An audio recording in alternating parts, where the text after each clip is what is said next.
Aqui é um concurso que a gente fez lá em João Pessoa, que é um museu memorial do lixo. Também fez com os mesmos colegas, com Manuel Farias e com Glauco Brito, e esse concurso é de 2003. Então, é a localização onde fica, né, uma área degradada aqui, um lixão na cidade, né, lixão do Roger, e a prefeitura queria tirar esse lixão daqui, porque era uma ferida muito grande, numa área maravilhosa, de grande exuberância natural e próximo ao centro histórico. Então, você tem uma relação com vários monumentos históricos que daqui, do terreno, se você olhar, se você conseguir identificar os principais monumentos históricos do centro. Um parque da cidade e o centro da cidade, essa lagoa, aqui ela é um cartão postal da cidade, mas essa percepção desses monumentos históricos foi muito importante para a definição do partido arquitetônico. Então, um croquis de 2003, né? Esse croquis é da época mesmo, é da época do concurso. Então, a relação, né, o olhar do observador, né, o entorno, que era visível, a natureza, a relação com a natureza e a relação com o centro histórico que tinha.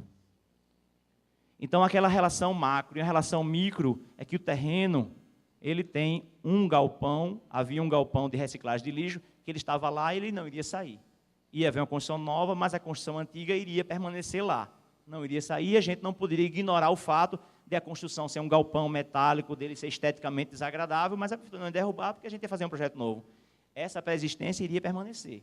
Então, alguns colegas conversando com eles disseram que essa área era muito feia, do reciclagem, e que eles iriam fechar, a proposta, a maioria fechou para essa área, porque o que é feio não devia ser visto. A gente imaginava como era um galpão de reciclagem, e que aquilo era um edifício educativo, quem fosse lá tinha que ver o galpão, para dizer assim, ó, pessoal, ali é onde faz a reciclagem do lixo. Então, a gente achava que não devia se fechar, devia se abrir. Assumir que é um galpão, que é de reciclagem do lixo, que ele não é belo, mas ele funciona, e aquilo ali ele não vai sair, a gente resolveu permanecer. Um zoneamento, esse terreno aqui, tinha um declive de 2 metros aqui, e a comissão jogadora disse, ignora o declive, considera o terreno plano. A gente foi lá e a gente percebeu que era muito mais legal considerar o terreno como ele era do que considerar o terreno plano. Porque quem chega aqui vai ver um talude e enxergar o edifício. Se a gente considerasse terreno plano, significaria que quando eu chegasse aqui no estacionamento, eu ia ver um talude de 2 metros de altura, eu não ia enxergar o edifício. Então, a gente vai considerar o terreno como se fosse inclinado mesmo.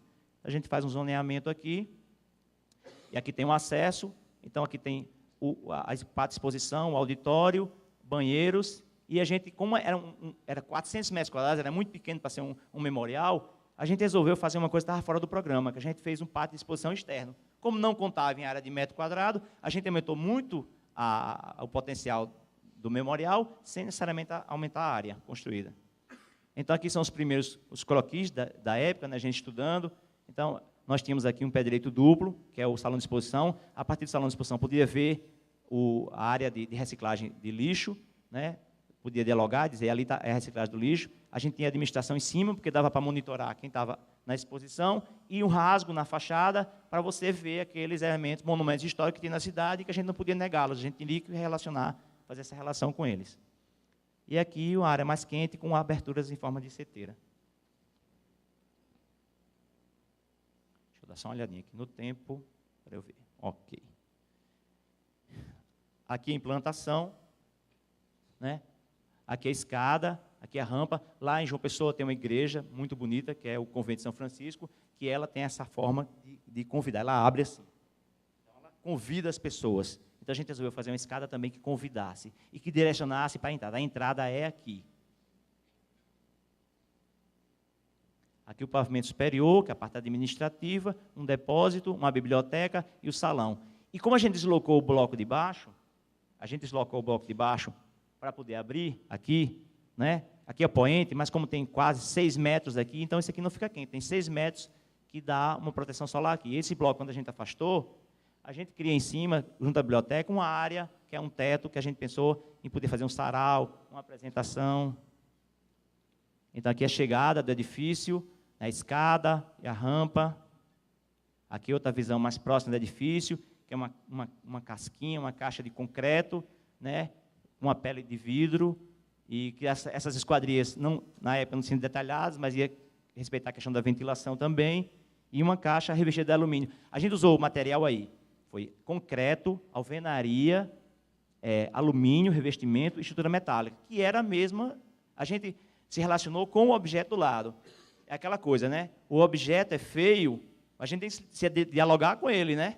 A gente não é pelo fato dele ser feio que a gente não possa dialogar, né? Assim, eu posso ser mais bonito do que todos vocês, mas a gente, como se veste a mesma roupa, a gente se aproxima por isso, né? Por essa possibilidade. Então, aqui outro render, né? Mostrando outra visão. Aqui está vazado, né? Para você ter a possibilidade de ver o centro histórico. E essa imagem é uma imagem bastante interessante. Essa caixa daqui, com revestimento de alumínio, quando José Wolff conheceu esse trabalho, ele, quando era editor da U, ele achou interessante, porque próximo a essa área tem uma linha de trem. E ele disse que isso aí era uma metáfora ao trem.